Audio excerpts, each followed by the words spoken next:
안녕하세요. 2022년 4월 23일 맞죠? 토요일 함께 보실 말씀은 요나서 3장 1절에서 10절까지 말씀입니다. 이제 요나는 물고기 뱃속에서 나와서 하나님이 원래 명하셨던 땅인 니느웨로 가게 됩니다.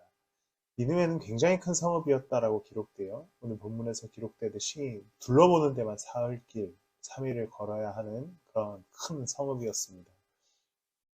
그런데 요나가 그 큰 도시에서 어떻게 구원을 외치냐면 4절에 보면 하루만 큰 소리로 회개를 외쳤다라고 기록되죠. 요나는 여전히 회개했고 하나님의 뜻을 따라 다시 니느웨를 향했지만 탐탁치 않았습니다. 뭐 그렇게 탐탁치 않았다는 것이 기록되진 않지만 아마도 4장에 나오는 요나의 반응을 보면 우리가 이제 내일 말씀 묵상이 없기 때문에 4장을 좀 땡겨서 보면 요나는 불만을 갖죠.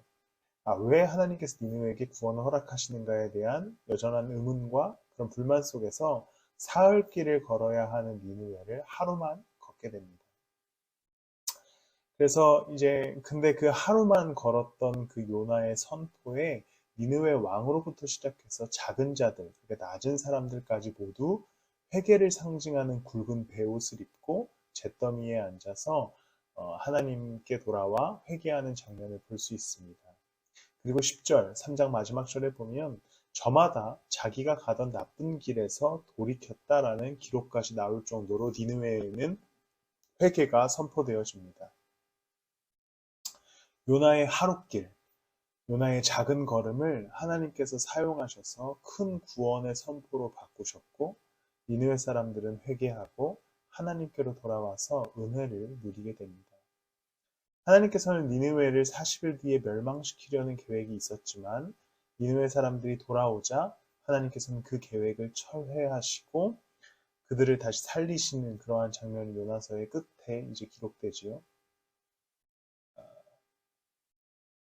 일하는 자의 뜻, 그러니까 요나의 뜻은 하나님의 계획에 사실 영향을 미치지 못합니다. 무슨 뜻이냐면 요나의 뜻은 니느웨가 망하길 바랬어요. 그래서 그냥 대충 하루 만에 이 복음 전파를 좀 마치려고 했습니다.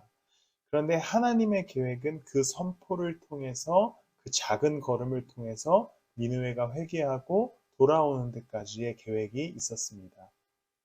하나님께서는 위대한 역사와 능력을 일으키는 데 있어서 작은 자의 아주 작은 걸음으로도 충분히 그 계획을 일으키는 분이시기에 요나의 뜻, 요나의 의도 아무런 상관이 없었던 것이죠. 오늘 우리가 작은 걸음을 걷게 됩니다. 우리의 삶의 걸음 가운데 하나님을 따르는 작은 걸음, 때로는 우리가 탐탁치 않은 마음 속에서 하나님을 따라 나설 수도 있습니다. 그런데 우리가 하나님의 계획에 참여하는 작은 걸음을 걷는다면 하나님께서는 그 걸음을 통해서 크신 그분의 일을 이루어 가실 것입니다. 우리가 실제로 내 의도와 상관없이 나의 삶의 자금 때문에 작은 걸음을 걸을 수도 있어요. 혹은 내가 물질을 드릴 때 나의 탐탁치 않음 때문에 작은 물질을 드리거나 작은 헌신을 할 수도 있습니다. 그런데 우리가 하나님의 길 위에서 서 있고 하나님께 작은 헌신을 한다면 우리의 삶을 드린다면 하나님의 뜻과 계획은 내 의도와 내 생각과는 상관없이 완전하시기에 크신 계획을 이루어 가실 것입니다. 오늘 우리의 삶, 하나님을 따라가는 데 있어서 모든 것이 딸릴 수 있습니다. 내 의도도 딸리고 내 능력도 딸리고 내 힘도 딸리지요. 즐거움도 없을 수 있어요. 그런데 우리가 하나님을 그렇게 한 걸음씩 조금씩이라도 따라간다면 나의 작은 걸음을 통해 크신 일을 일으키실 것입니다. 그렇게 오늘부터 조금이라도 독일어로 자주 쓰는 표현인데 게른하게, 개연하게, 좀 즐겁게 하나님의 길을 걸어가시는 저와 여러분들이 되시기를 소망합니다. 기도하시겠습니다. 하나님, 우리가 오늘 힘들지만 작은 걸음을 옮겨 당신을 따라갑니다. 우리의 작은 걸음을 큰 걸음으로 바꾸셔서 하나님의 그 뜻과 계획을 이루어 주시옵소서. 감사하며 예수님의 이름으로 기도드렸습니다. 아멘.